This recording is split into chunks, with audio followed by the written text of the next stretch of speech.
अवतार र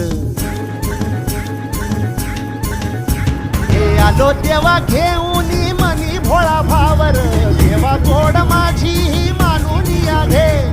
नाही मोठं मागण नाही कुळी हावर बापा वाणी माया तुले कराला दे अरे डोई तुझ्या पाय